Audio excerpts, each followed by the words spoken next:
செய்தி. வணக்கம். விவி செய்திகளுக்காக ஊர் செய்திகள் வாசிப்பது திருதி. ராணிப்பேட்டை மாவட்டம் ஷோலிங்கர் வட்டம் வெங்கப்பட்டு கிராமம் பஜனை கோயில் தெருவில் வசித்து வரும் சேகர் என்பவருடைய ஓட்டு வீடு தொடர்ந்து பெய்து வரும் மழையின் காரணமாக விடியற்காலை சேகர் தனது குடும்பத்தினர் வீட்டிற்கு வராண்டாவில் தூங்கிக் கொண்டிருந்த போது பக்கத்து அறையில் அதிக சத்தம் கேட்டதை தொடர்ந்து அனைவரும் பூஜை அறையில் சென்று பார்க்கும்போது பூஜை அறையில் நாட்டு ஓடால் அமைக்கப்பட்ட மேற்கூரை இடிந்து விழுந்துள்ளதை கண்டு அதிர்ச்சி அடைந்துள்ளனர்.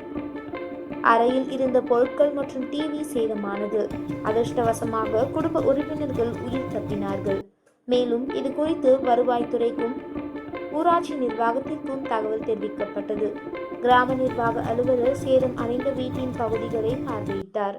தொடர்ந்து தொகுப்பு வீடு வழங்குமாறு கோரிக்கை வைத்துள்ளனர். விவி செய்திகளுக்காக விஜய் மற்றும் பாஸ்கர்.